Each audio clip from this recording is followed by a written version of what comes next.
উপরে আমি ওহী নাযিল করি। এই সাগর আরেক মাথা হইল 297, আরেক মাথা হইল 50-এর 16 আর মাঝখানে হলো আপনার মন, সচেতন মস্তিষ্ক। দুই পাশে এখন মনকে যদি সচল করা যায় তা সে দেহের ডিমান্ডের সঙ্গে সঙ্গে অন্তরে চলে যায়। গুরু ধরেন আমি এখন মনে মনে বাড়ি চলে গেলাম, এটা মন, আমার মন গেছে, তাই তো? কিন্তু আমরা দেখেছি যে এই যে বাড়ি চলে যাওয়াটা, আমার মনকে আমি এমন কোনো জায়গায় পাঠাতে পারি না যেখানে আমার কোনো পূর্ব স্মৃতি নাই। আমাদের সমস্ত জ্ঞান যেটা বলে পূর্ব স্মৃতি নির্ভর। তাহলে তাই যদি হয় তাহলে দেখা যাচ্ছে মন তাহলে দেহের ইন্দ্রিয়, যেখানে আমি দেখি নাই অতীতে, যেখানে অতীতে কোনোদিন যাই নাই, যার কথা শুনি নাই, সেখানে আমার মনকে আমি পাঠাতে পারি না এমন কোনো জগতে। সব জায়গায় তুমি এটা ভুল করছো, আমি থামিয়ে দিলাম তোমাকে। কেন? আমি তো কল্পনা করি, মন যখন কল্পনা আশ্রয়ী হয় তখন সব জায়গায় যেতে পারে না। সেটাও তো কোনো কিছু না যে শুনে নাই কোনো কিছু, মোটেই না। অদ্ভুত জিনিস আবিষ্কার করতে পারে যা কেউ কোনোদিন দেখেনি। এখানেই খেলাফতের প্রমাণ। এক মিনিট, একটু বুঝে নাও, একটু থামো, তোমরা একটু থামো। না আমি বলি, যেমন আমরা কোনো একটা উপন্যাস যখন পড়ি তখন তার একটি প্রেক্ষাপট তৈরি হয় আমার মনে, সেটাও তো পড়ার চোখ দিয়ে দেখছে, পড়ছি বলে ওটা আমার মনে মনে বানায়। ঠিক আছে, এখন এই ঔপন্যাসিককে উপন্যাসটা দেখালো কে? সেটাও যে পারিপার্শ্বিক অনেক কিছু থেকে No. সেখানে আল্লাহ। সে একটা প্লট হয়। না না, ওদিকে যেও না, ওদিকে please don't go hither and thither. এই যে এফডিসিতে আমি এত জনপ্রিয় কেন?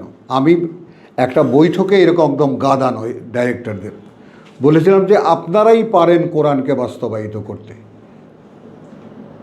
কোরআন ইজ এ স্ক্রিপচার, চিত্রনাট্য। স্বয়ং সৃষ্টিকর্তা দিয়েছেন মানুষকে to act accordingly, nothing else, আর কিচ্ছু না। তো আপনারা যেমন একটা চিত্রনাট্য পেলে সেটাকে রূপায়ণ করতে পারেন। খেয়াল করে, আপনি একজন মানুষ ডাইরেক্টর দাঁড়িয়ে আছেন, একজন ক্যামেরাম্যান, তো সে আপনি কেমন করে জানেন যে ক্যামেরা আসলে কোন দৃশ্যটা নিচ্ছে?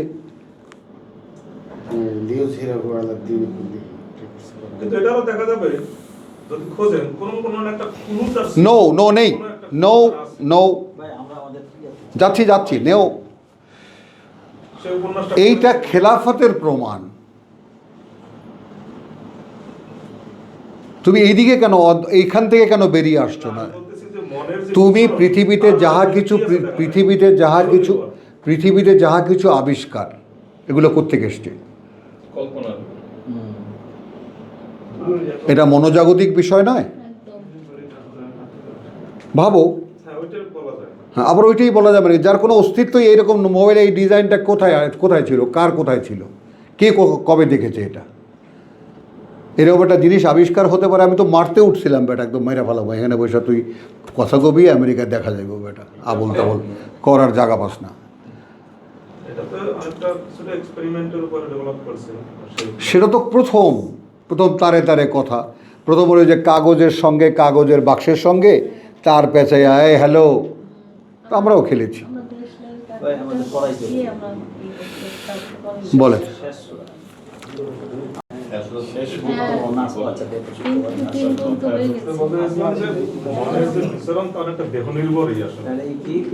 এখন তুমি এটা বুঝতে পারছো, কিন্তু মনের বিচরণ যদি দেহ থেকে বের করা যায়, যাও কোয়ান্টাম করে আসো, একটা সেশন করে আসো। আপনাকে সহজে বলি, কোয়ান্টাম আলাদা কি করে বলছেন? আসমান দিকে তাহলে অ্যাপ্লিকেশন, ওখান থেকে একটা পুকুর দিচ্ছেন, উজু করেন, উজু করে একটা সোফায় বসছেন, রেস্ট নিচ্ছেন, এই সময় আপনার একটা বন্ধু একটা দেখা দিয়ে আপনাকে কখনো ধার নাই, কিন্তু এটা কল্পনার ভিতরে আসে। সবগুলো পরিবেশটাকে নেয় না ভাই, রায়ে যাবা না। এটা রায়ে যাওয়া কোরআনের শিক্ষানবিশদের জন্য রায়ে যাওয়া হারাম।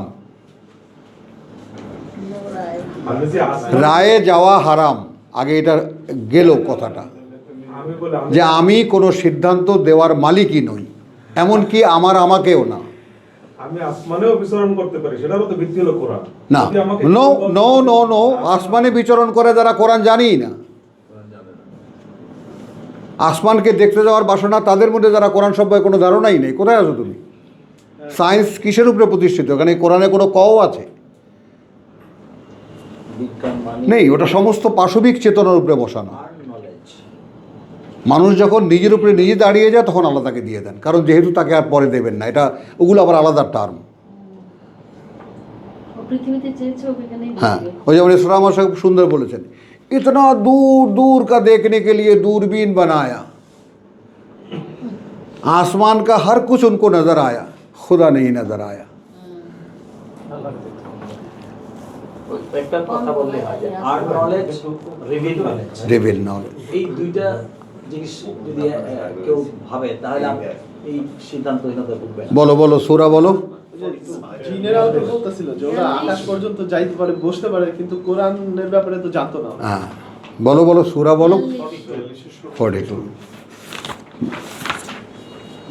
সূরার 16।